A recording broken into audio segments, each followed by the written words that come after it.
Radio Show with your host, Lonnie Clark. We stand together and accept that we now live in a world transformed by Fukushima. Monday, Wednesday, and Friday from 8 a.m. to 9 a.m. Pacific Standard Time here on UCY.TV Radio. We relentlessly engage every ear that listens. We expose and confront the complete lack of accountability for the nuclear industry. Consider social engineering programs who view our bodies, minds, and souls as assets on a balance sheet. We discuss vital current issues, interview activists, and engage our audience in an effort to allow all voices to be heard. The Age of Fission radio show creates a venue that all will choose. We encourage our listeners to reclaim their power and their courage to take action and save our planet from the ravages of greed and indifference. Our actions matter. Every voice matters. We remind our listeners that happiness is resistance.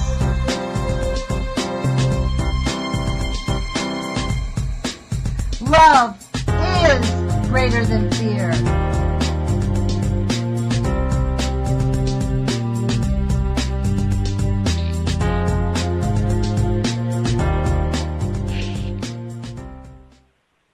Good morning, UCY.TV radio listeners. This is Lonnie Clark with the Age of Fission radio show.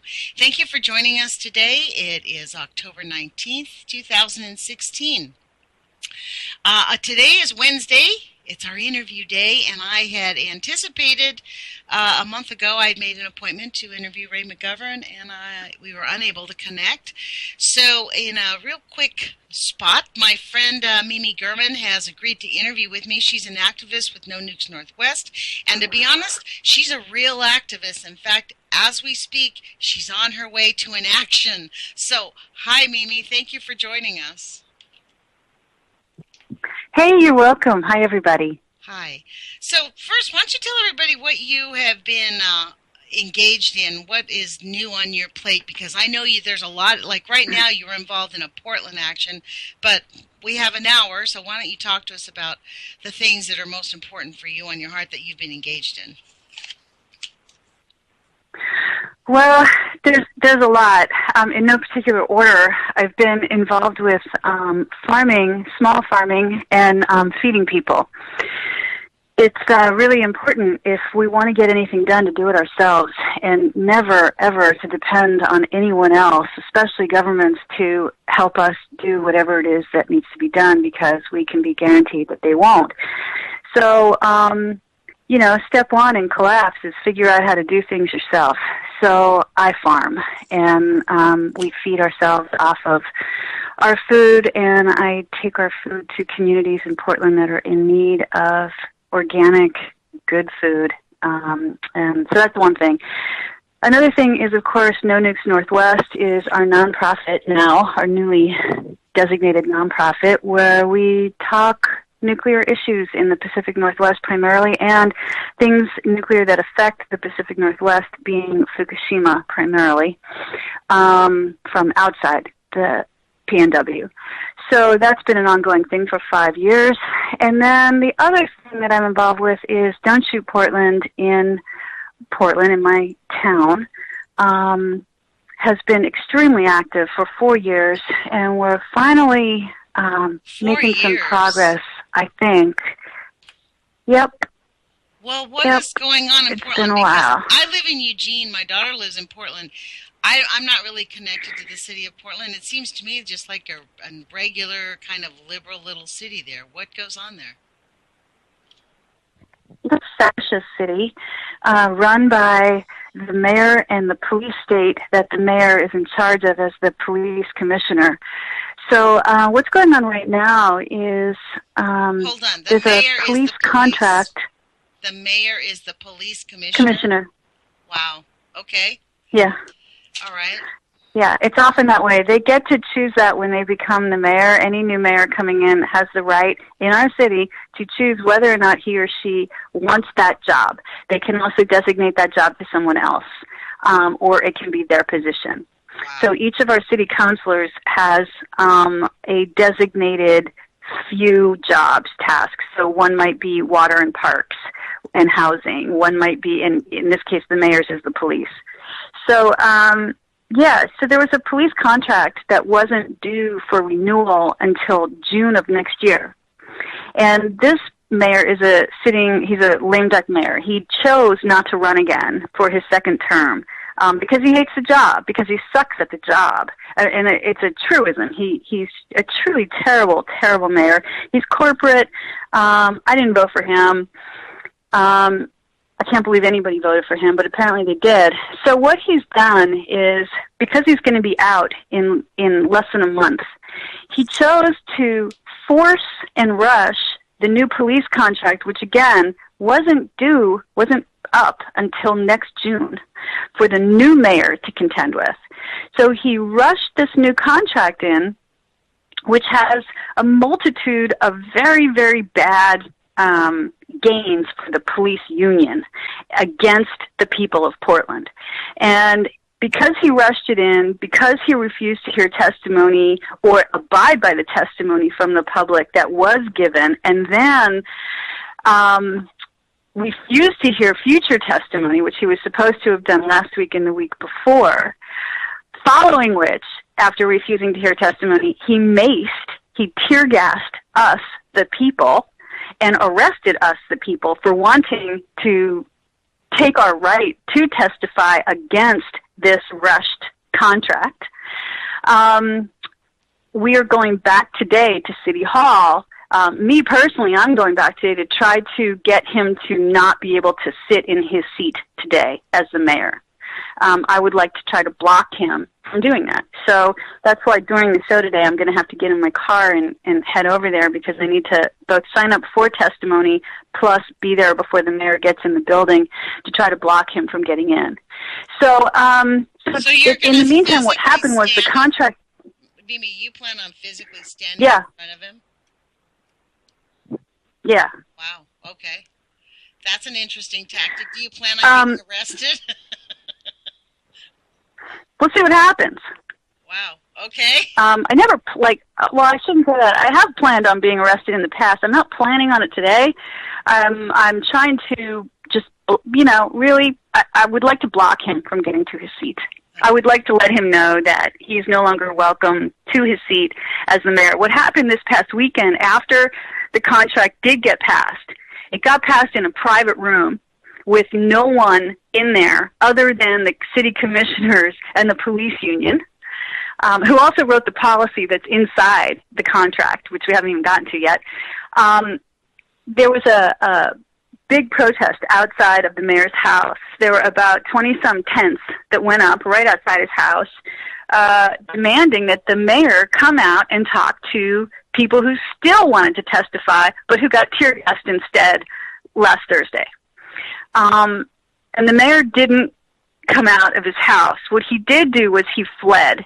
He left his wife in his house, and he split to the next town outside of Portland, to Clackamas, to a hotel where he holed up while we were protesting at his house. And people stayed there through the storm in tents, demanding to be heard, and he split. So for me, his fleeing Portland in order to not deal with people who wanted to testify, with community members, for me, makes it impossible for me to not try to stop him from sitting in that seat, which he claims is his. For me, it's no longer his seat. He split. He left. That was his choice. He could have come out and talked to, 150 people. But he chose to leave Portland. What is the offense about this contract? Tell us what the big primary problem is with him forcing this contract. What's the issues that makes this such an uncomfortable thing that he's doing? First is that the union was saying that they needed to fill empty spots for hire, that they were short police officers in our city. No one in the community's been making complaints about too few cops. In fact, it's been the first year, I think in 2016, where no one was killed by the cops. So fewer police equals fewer deaths. Okay? Let's just be clear. And there were 35 openings, and the police union was demanding to fill those spots and saying to the mayor that the only reason that those spots weren't filled was because they weren't getting paid enough like in other cities.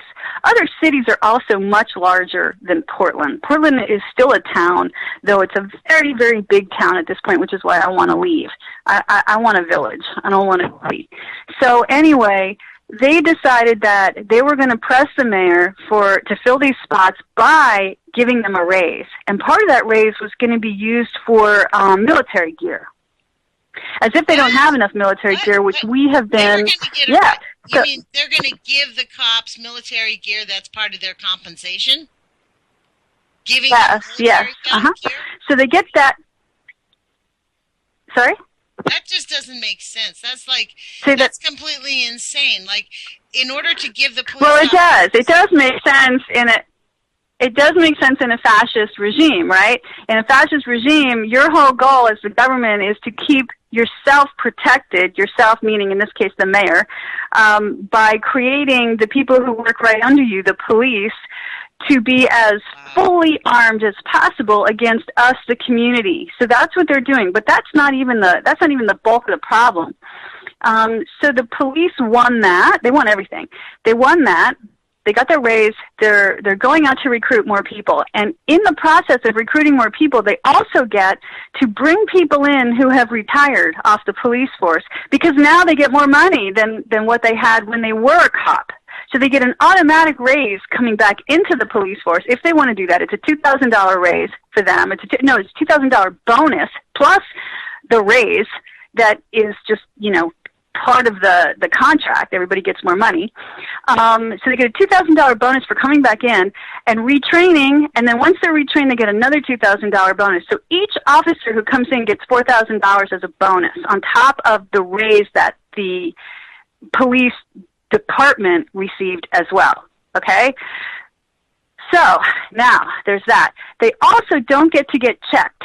So for these retired cops, there's no checking on what they've done in the time that they haven't been a cop. Have they abused their wives? Have they killed animals? What have they done? Who's looking into their record? No one.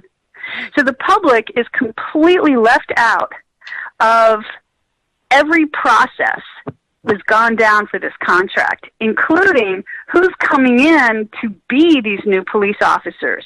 Are they people who were working at like black ops for the military? Who are they? We have no idea. We don't have any idea because we're being left out of the process.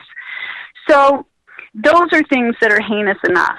On top of it, not everybody understands the 48-hour rule. And the 48-hour rule, which has been in place in Portland for a long time, states that a cop who kills somebody gets 48 hours without talking to the public, without talking to the press, without talking to anyone other than the police union and his or her lawyer inside the police union, along with any videotape that might be there. We don't get to see any of that or talk to the cops for 48 hours. In that 48 hours, what they get to do is alter and doctor videotape, alter and doctor their stories, create a news story, do whatever it is that they do in 48 hours, and then in 48 hours they get to come forward and tell the news story. Now, if you are arrested, you don't get 48 hours. You're interrogated from the moment, if you aren't killed first, you're interrogated from the moment anything goes down with a cop, but they have this 48-hour rule. So what we wanted was the 48-hour rule to be removed with something far more powerful than that.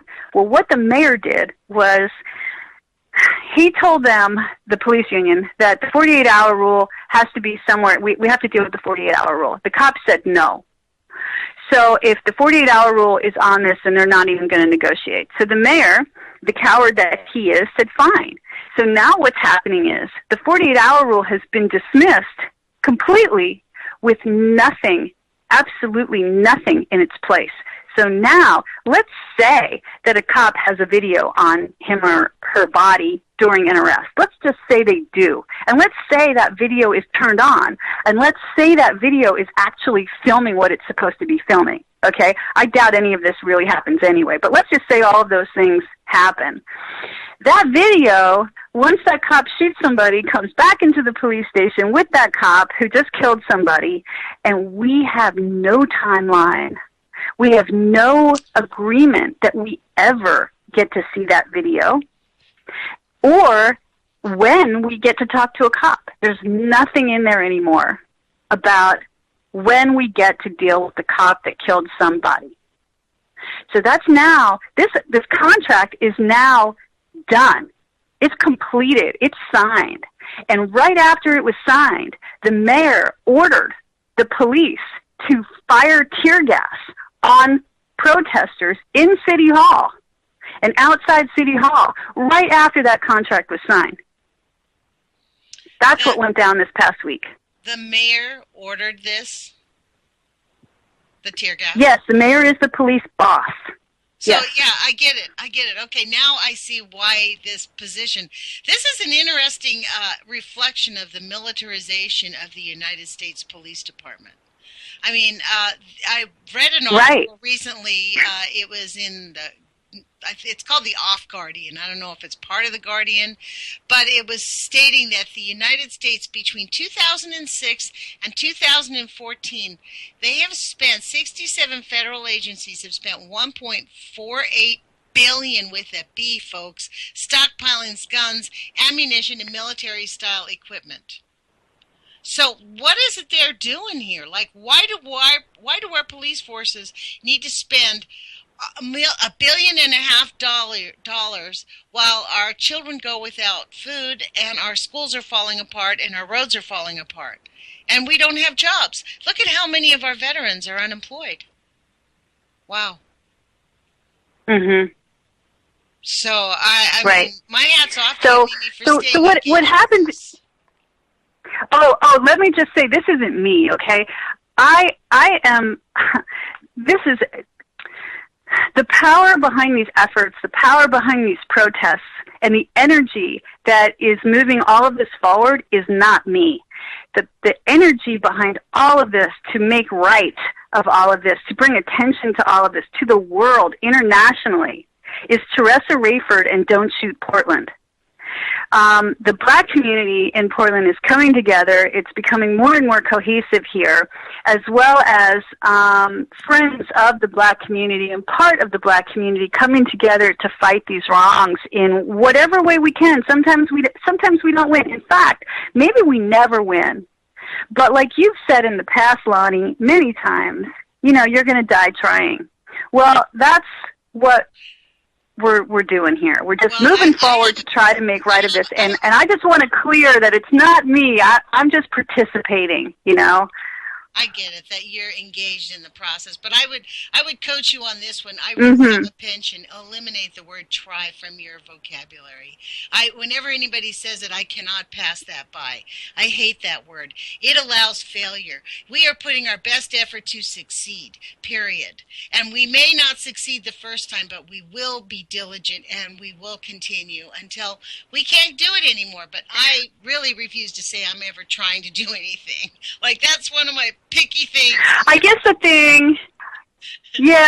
thing for me is more about what is it we're working at doing, right? What is it we're working at succeeding in?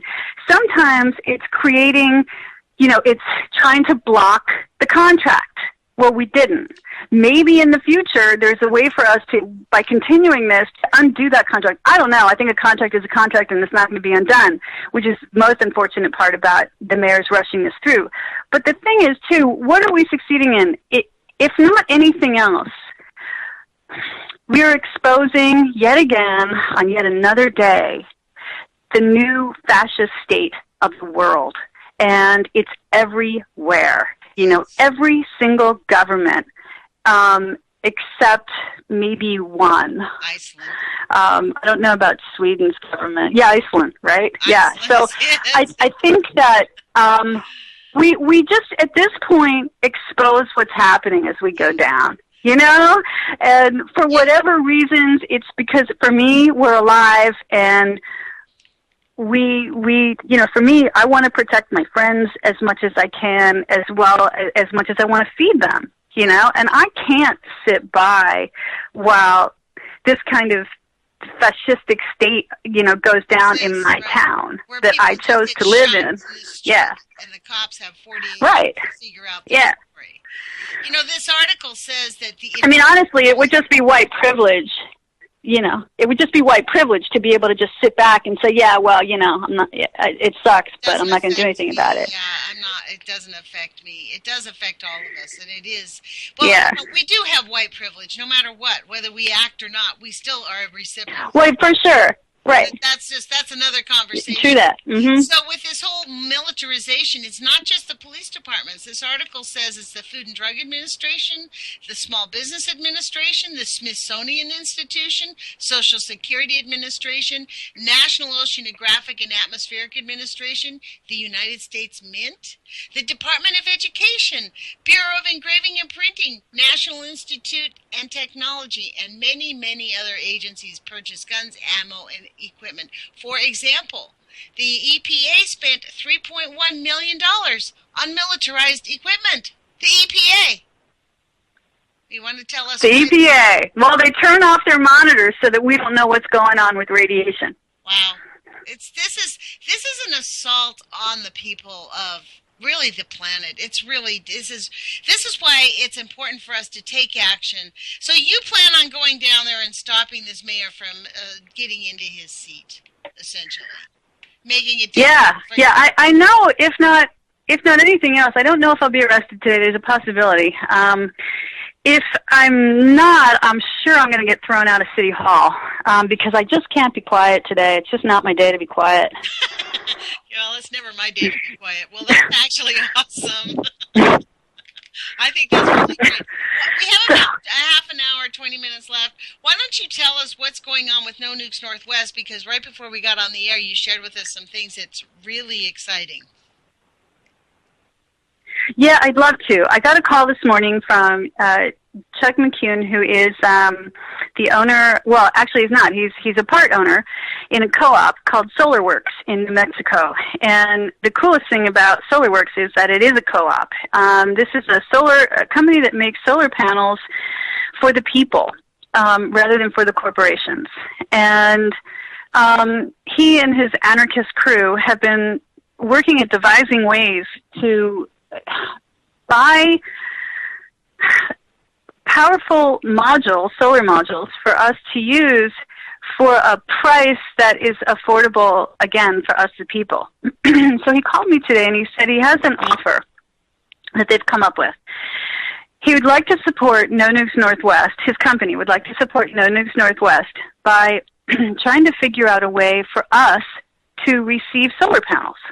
So I don't know if you guys caught that. So he's trying to find a way to support No Nukes Northwest by allowing us to receive solar panels for our members for a cost that... Go ahead. That's what I wanted to clarify. It wasn't just Lonnie? You. Are you there? No. For the members of No Nukes Northwest and our friends. So here's the deal. He would like to be able to sell us a pallet of modules, which, if you break it down in money, comes down to 30 people at $250 a module. The modules are big. So that's for one module, plus, I have to look up the term here because I'm not, my solar speak is really limited. Plus a charge controller, which can be used for a car battery or any other kind of battery, which, if the grid goes down, would be ideal for any form of your communication. If you need your cell phone battery charged, it could come off this. If you need your anything, your computer charged up when the grid goes down, this panel can do that for you. Just keep it outside, and you will have a constant source of charge in your phone and your computer so that you can connect with whoever else is connected. So the price for that was an entire pallet being sold individually for $250 a module plus the battery, what did I say it was called? The charge controller. And that doesn't mean that you can only purchase one. You could get more than one module if you want and pay in, it would be twice that, so it would be $500 for the 2 modules. But you don't have to. You can just get one. There's not any other solar companies that allow you to piecemeal together your needs. Right. And that's one of the things that McCune Solar does. They understand that not everybody has the same needs, nor does everybody have the same amount of like $40,000 to put up a huge, solar castle at your house, So they've done this in a way where you can get what you need as you need it. In return, McCune Solar would like to give No Nukes Northwest $500 for us to use however we want. Now I can tell you right now, we need kayaks. We need kayaks to prevent these warships from coming in down the river here in June. So that $500 would buy us a kayak or whatever else the No Nukes Northwest decided we would do with that $500. I'm just saying that's one thing I know we need. It's coming up in June. Say this again. So June is Fleet Week in Portland, where the mayor gets really excited about having warships come into our river and dock so that the kids can all come out with their families from Beaverton and get excited about warships and signing up for the military when they become 18. And I want to stop the warships from coming in. So there's a concerted effort here, which I'm spearheading to prevent these warships from coming up our river. And while we're doing that here, New Zealand is doing the same thing down there. So we're kind of sistering in on this, preventing the warships from coming in. And New Zealand has a lot more oomph on this because they've been successful with this in the past. So I've been talking with a lot of activists in New Zealand on tactics for this. So, these are some of the things that are down the pike. The warships are, we have nukes for war. That is why nukes were created. People forget and they pretend that they're for energy, and then they forget even more and they pretend that they're for clean energy, and they forget that they have their own brain and that what they're being told is a lie. So the idea for today is remember, folks, you have your own brains. We all need to use them. We all need to clarify. Wake up in the morning and go, what do I need to clarify today? What do I need to get clear on? Well, nukes are for war, and war is for killing, and war is for killing the people. Right. So that's right. That's what we try to stop from happening. Right. That's right. Because war does not help. So that's what's going on with No Nukes Northwest. So, one of the things I really want to highlight here is the fact that you were thinking about June. This is the thing about activism that we really need to remember. A lot of times, like me, I didn't know this business about Portland because I don't live there. But this idea about the warships coming in, the more you speak about this, the more that people are aware of it. Like, I really, until I met you, didn't even realize, I've been here 14 years, that ever happened. You know what I mean? Like, this is how the nuclear industry really gets away with, just like with these police, the militarizing the police. People are just not paying attention. Like, we are under this impression that our government is functioning to help benefit us, to benefit the people, when in fact it's transformed itself to see us as its servants. You know what I mean? Like this mayor, he views the people who were demanding justice as a pain in the ass. It's just a big pain in the neck. Like he doesn't want to have to deal with them, so just spray them with some spray that'll make them go away and teach them a lesson instead. Yeah, like fucking cockroaches. That's exactly right, Lonnie. That's it. And in his mind, he's like, well, they're trying to break the system. This is where the consciousness, the level, when Thomas Ackerman talks about this, it's our conscience. We have ignored our conscience to allow our consciousness to submit to allowing ourselves to be state assets instead of the state is an asset to us. The state ought to be an asset to us. We ought not to be assets on their balance sheet. They ought to be an asset on our. Every one of us has a balance sheet. Every one of us has assets and debits and credits. Everybody does. And the government, the reason that we have a constitution, formed a nation state, created this, is so that we actually have the power to put our energy together. And somehow the consciousness of these people that are in power, that are militarizing and spewing poisons on all of us, every single day they've lost their conscience. He has lost his conscience, so that his consciousness now says... I don't think he ever had one. I mean, maybe he maybe that's part of the problem, too. Right. I mean, people have to remember, when you hire a suit for a government position, you get a suit in response. You know? You're not getting... Okay, for instance, is a brother here of mine, Jesse Spomberg. He's one of us. He's the people. He houses the homeless. He does everything imaginable for the people. He ran for mayor for this coming November, and of course I voted for him. And I don't normally even preach voting anymore because it's what it is. It's a whole other show, but I did vote for Jesse because I did want Jesse in there. I don't want a suit in there. I don't want some guy representing, or woman representing a corporation, representing having the fucking audacity to tell its police force, who it is the boss of, to pepper spray the people. So God, man, think about who the hell you're voting for, And your vote, first of all, it doesn't count.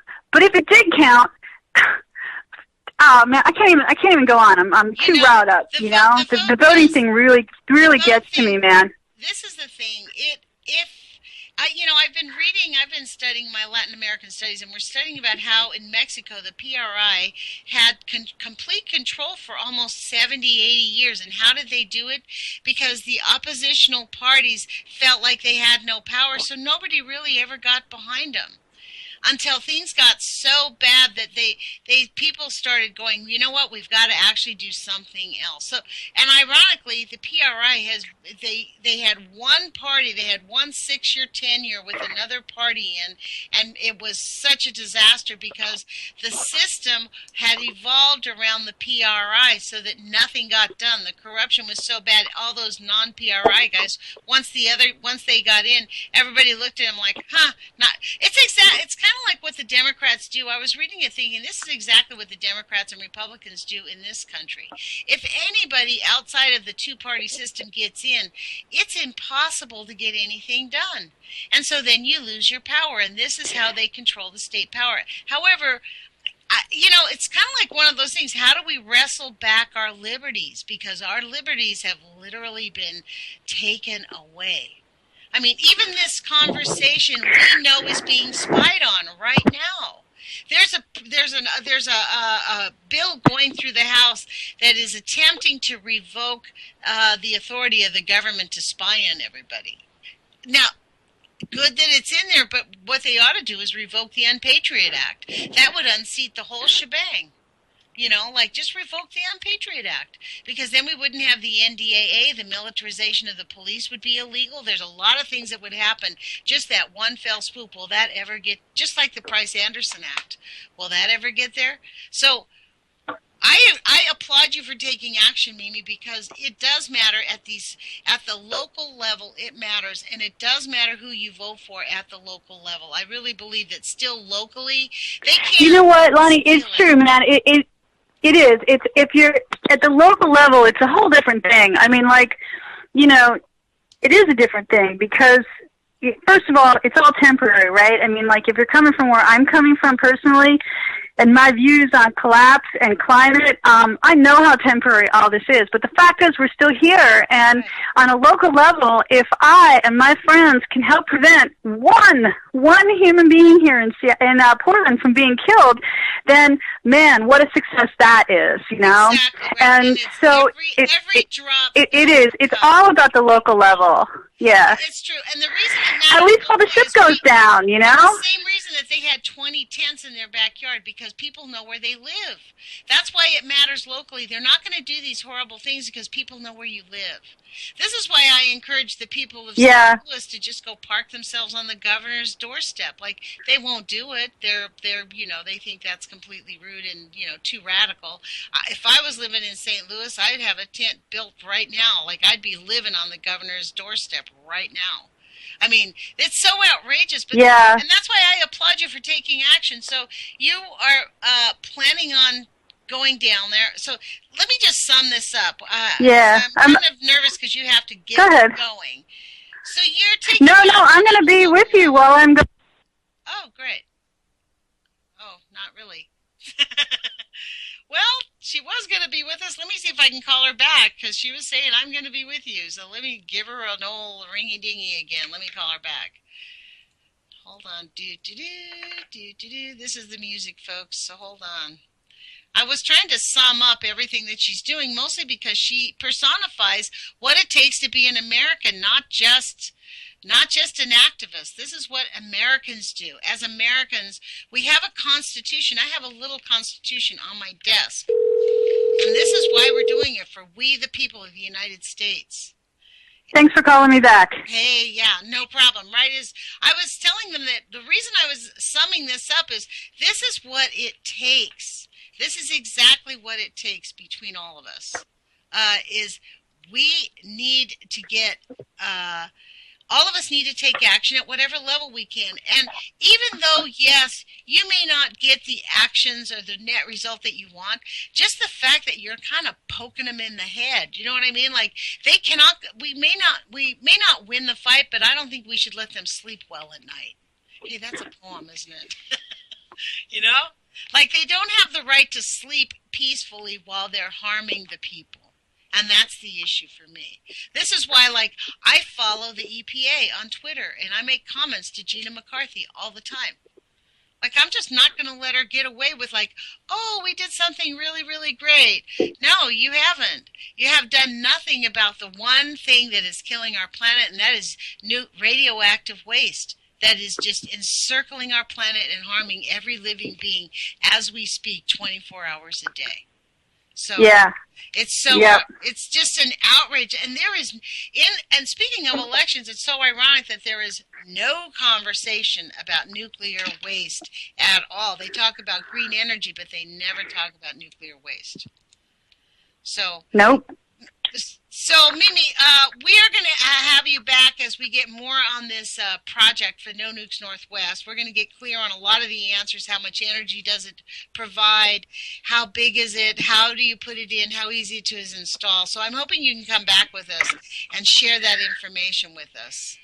Yeah, and if folks want to come into No Nukes Northwest, you can. It's on Facebook under No Nukes Northwest. And you have to go through me to get in. So just, whatever it is, I don't know what the word is, but hit whatever and I'll hit accept. And then you begin and you can, see what we're talking about and, join the conversation that way. Lonnie, I just want to let you know I don't have to hang up if you want to keep talking. I'm good for that or whatever, however you want to do things.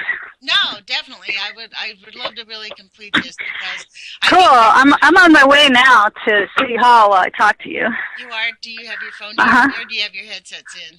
I got a headset on. We don't want you getting a ticket. No, headset. So you're going to go to City Hall and poke this guy in the eye and not let him into his seat. That's the plan. Yeah, that's the plan. I don't know. I'm hoping that, I'm hoping I get there before he does, and I think I will. And I also want to sign up to testify so I can say bridge crane 100 times over.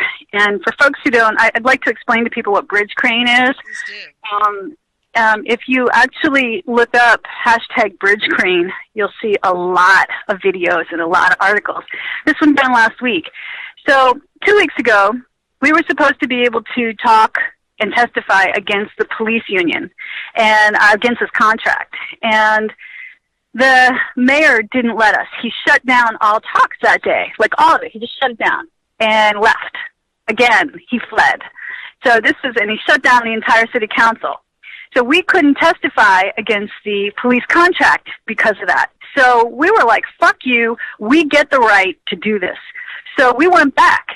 And what they did was, oh man, you talk about, okay, so what they did was they said, you people, you can sit and watch our proceedings from another building across the street. And when it comes time to testifying, you can come in if you've signed up to testify. Those of you who signed up the day before who didn't get to testify can come over to testify, but you can only testify on the subject that is currently being brought up in that moment in City Council. So the subject that was being brought up in City Council was the bridge crane. What's the bridge crane? The bridge crane was it was a literal bridge crane. It was a bridge crane that needed money from the city in order to do its work on bridges and make bridges safer. So the city was accepting giving Bridge Crane, like whatever it was, $180,000 to come into the city to help fix our bridges. Well, the people who had signed up the day before to testify on the police contract had to testify never, ever using the term police contract, but using the term Bridge Crane. That's bizarre. So what happened... So people had to go and pretend like they were talking about the bridge crane, and when they were talking about the issues of the police contract. Yes, and so what ended up happening was the testimony, I have to say, was absolutely stunning and brilliant. And it was videotaped. And if you look up Bridge Crane, you will see the video from Teresa Rayford, which was absolutely stunning, how she slammed the mayor for all of his illegal tactics by using the word bridge crane. And Dan Handelman of Copwatch did the same thing, and there was somebody else who did the same thing, and everything was bridge crane. And if you mentioned the cop contract, the mayor threatened to throw you out, so you couldn't testify at all. And this became Bridge Crane. So Bridge Crane is continuing today at City Hall. Like, we will not let this drop. This is all part of it. Think about this, Mimi. This is just so the tactics of the fascists, the nuclear industry. This really, really speaks to how deep and how lost the people who have the power, who get elected, the people that are being supported by the fascists. Like, this really does speak to the lack of, I guess, personal integrity. And what's it for? Absolutely. What's the benefit for is for financial gain? Does the mayor have financial gain? Does he have contracts? What's his position? What drives these people? Have you been able to really figure out why, especially in Portland, where we get this idea that why is there such rampant police abuse? I guess across the nation, but Portland's a really good indicator of, the abuse. Is it just blatant racism? Because most of the attacks are against black people and poor people. Right. It is racism. It's classism. It's racism. It's self-hatred. It's white supremacy. It's poor education, and I'm talking about the public school system and what people learn across our country as they're growing up. That's true. We're indoctrinated with a militaristic platitude. Everything we learn is how to be a good citizen. And what does that mean? It actually means being compliant. And that is how we grow up. You don't question authority. You're never taught that. In fact, when you do question authority, you're thrown out of class or you're fired from your job, Well, George Bush took civics out of high school. So they're not even, high school students are not taught civics anymore. So they get out of high school without even a basic idea of what our constitutional rights are. They have no idea. Imagine this, the same kids that all they've known is the corruption of the Bush administration, stealing the election, the 9/11 collapse being obviously done by people inside of our own government, the militarization, the Unpatriot Act. This is what our youth, this is why it's ironic that the millennials have this idea that they're free, and yet they have no concept, unless they go to college and get an education about what civics means and what our Constitution means. Most of them are just kind of going on a gut level, which I think speaks well to the young people, because most people behave and act honorably. And so what does that tell you is that most people are decent human beings, and you have to be corrupted in order to get swayed to harm other people. That's what I think. I don't think that I believe in the greater good of humanity, and I think that if we have any kind of saving grace is the one saving grace, is that humans are basically loving human beings. We have got to be taught how to hate. And it is easy to hate because it's easy to become what you hate. So there's so many, I wrote this poem once. One of the lines is, irony in life abounds. And that is really such the ironic part, because humans have such the capacity for great heights and great depths. And it really depends on your exposure to each one of those. Yeah, it does. And at this point, for me, watching how we got to this state of being, this collective state of mind, I don't have many good words to say about humanity anymore, and I'm okay with that. I'm just like, for me, like, it just is what I look at as how I see it, and I don't see a whole hell of a lot of humanity. Well, and I see want peace more than anything. They are willing to be battered and abused because they want peace. They want to live like the whales live. Whales don't fight each other all the time.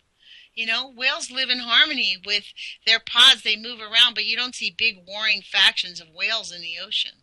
Do you know what I mean? It's really, I do know what you mean. I'd so much rather be an animal than a human. I didn't want to accept this invitation, to being here. I didn't have much to say about it. I had a little bit to say about it, but they made me come.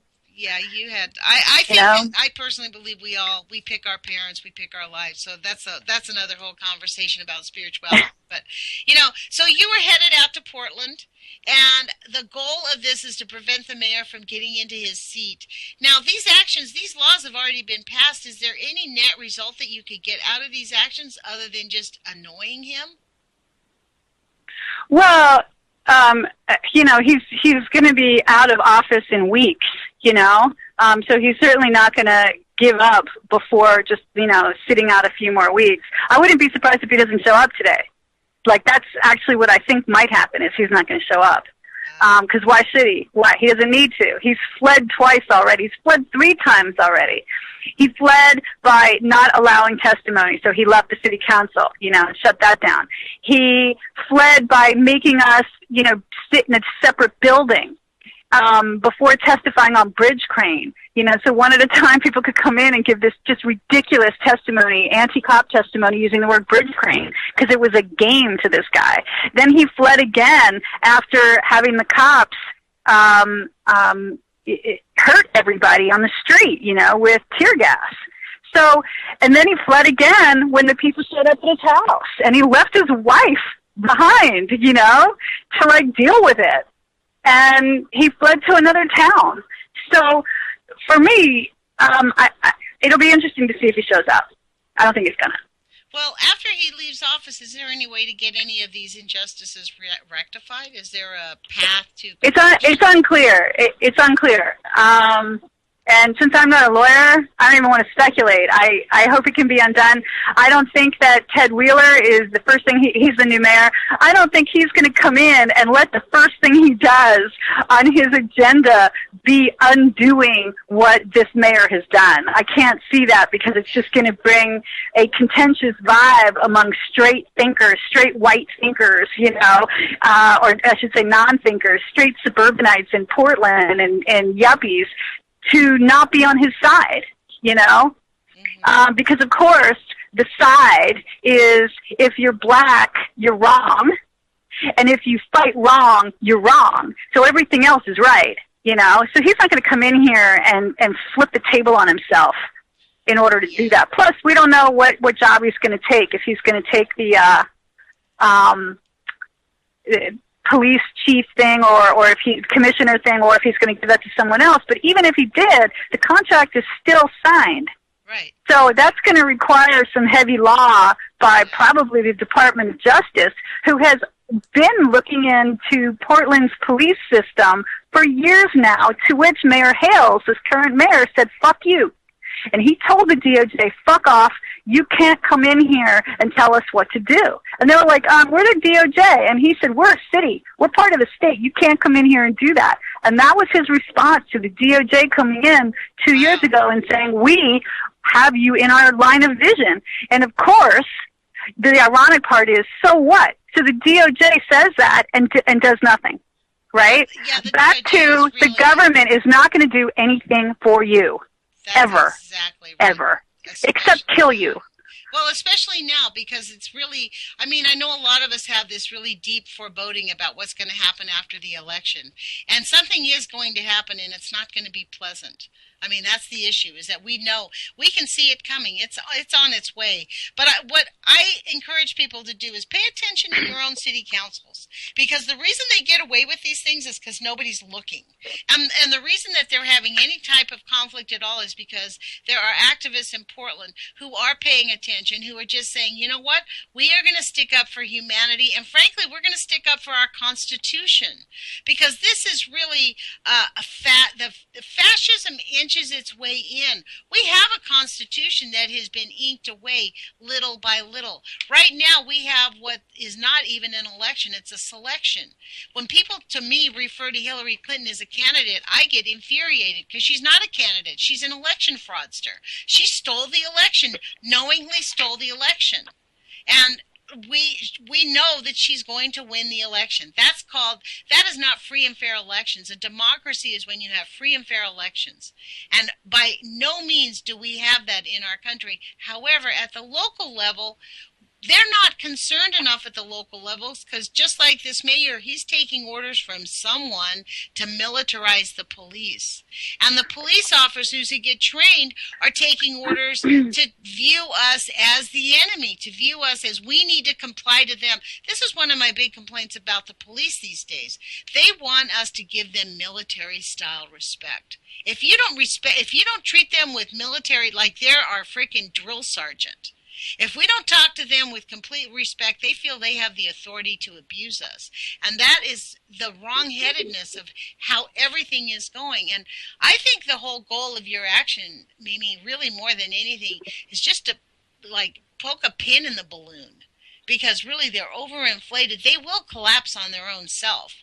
But it is very important. And the reason I love having you on the air is because you show people how to take action at a local level, how to come up with different ideas. Like, who would have thought to just go sit in the mayor's chair? I'm going to get there early, and I'm going to go sit in his chair. Well, I was actually trying to get Jesse to sit in his chair, because Jesse ran for mayor and received votes for mayor, and I want to block the mayor so that he can't get to his chair so Jesse can sit in that chair, you know? Okay. I would never want to be mayor, so it's not something I want to do to take his chair, but I did want Jesse to get in his chair. I wanted to help facilitate that to happen, so I wrote to Jesse and said, going to be involved in this action? It's just going to be you? Today? Yeah. Well, the action to block the mayor is just me. That's just mine, you know? That's something that I want to do, so I'm going to do that. Everybody else is doing whatever the hell they want to do, and they will show up. There's a lot. People want to testify today. People want to talk about this in city council, and that's going to happen. And I'm guessing there's going to be at least 100 people there today. Wow. Because that's a lot of. There might be more. That's a lot of engagement at the city council level. Well, it's been coming because, we've been working at stopping this police contract for really hardcore for over a month. The mayor started this process behind closed doors in June. Then he gave the public 2 days, to read through the entire contract. It could have been 1 day, I can't remember. And then all of this public outcry came out, which was about 5 weeks to a month ago, And that's when things just escalated every single day, because the mayor was making up rules as he went along. Like, you can shut down city council because, you feel like it, and you can keep the public from testifying when it's a law that we get to testify, and we get to put our opinions out there about what we think, how our city should be run. So what he's showing is that back to the government's never going to help you and they're going to hurt you, he is exemplifying that rule. That is the new rule of law. And so we can either just say, great, I'm going to go home and eat bologna, and my disgusting fast food sandwiches and not even think about it. Or I'm going to be like, shit, this is so wrong, man. It's a local level, and I'm going to go do something about it, whatever the hell I can. And for me, today, I want to stop the mayor from walking in the doors of city council because he fled. He doesn't get to come back in, as far as I'm concerned. So that's my action today. Well, I'm proud of you, and I'm really proud to know you, and thank you for joining me. I mean, we have a few minutes left. Let's remind people, the NoNukesNorthwest.org website is down, folks. It has not, there's been a technical glitch on getting it up. We're definitely working on it. In full disclosure, I'm actually part of No Nukes Northwest, and so it's something that we're going to be getting going and really taking steam on.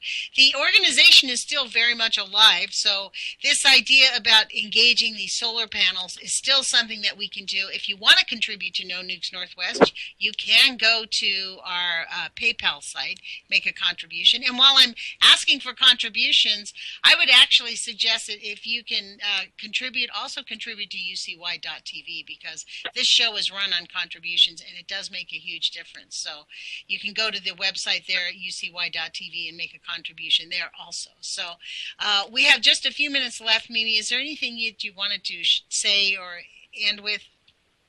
Anything in particular that we've missed? I want to encourage people to understand that we no longer have tomorrow. Tomorrow is gone, and it happened right before our eyes. So if there's anything that you have left to say to those you love, or a loving deed or act or thought to share with anybody, do it today. And keep your plate as clean as you can. So when that bus hits you in the back, you've said everything that needed to be said, and you've done as many good things as were on your plate as you can possibly do. Stop thinking about tomorrow and act today. Yeah, that is actually astounding advice, and exactly right. Act today. Stop thinking about tomorrow and act today. But keep your eye on actions. Like you are planning for June. Like you said, No Nukes Northwest needs a kayak to be in the river to stop the warships from coming in. So Actually, we need 20. We need 20. So if somebody has money, we need a fleet. So, universe and all of those in it, floating about on this planet, yeah, if you've got some money and you want to help us do that, we need a fleet of kayaks. Yeah, to keep them from coming up the river and edifying war. I agree with you completely. There was a really great book called Secrets, and one of the secrets in that book that they discovered, they were talking about all the different kinds of secrets that we keep in our society. One of them is that we edify war, and war is a terrible thing. Everybody that goes through war, our soldiers don't come back better men because of war. Everybody gets traumatized. War is a horrible act of aggression that needs to end. And there are different ways. We don't need to live in a militaristic style environment. That is for sure. So I really am a pacifist. I do not believe in war, and I do not believe that, we've got some big, heavy generals out there very intent on killing people. They have no regard for human life whatsoever, which is why they allow the nuclear industry just to keep spewing out radiation from what I call the Fukushima radioactive volcano. So, look, we have 20 seconds left on the show. So I wanted to thank you, Mimi, for joining me. At some point, I hope to get Ray McGovern on the show, unless he's COINTELPRO. But even if he is, he's still welcome, because I'd like to talk to him. I don't care. I'll talk to the CIA. Anyways, put your courage feet on. Take some action. Do it today. Take action and live for today. Take care, you guys. We'll talk to you on Friday. Ciao.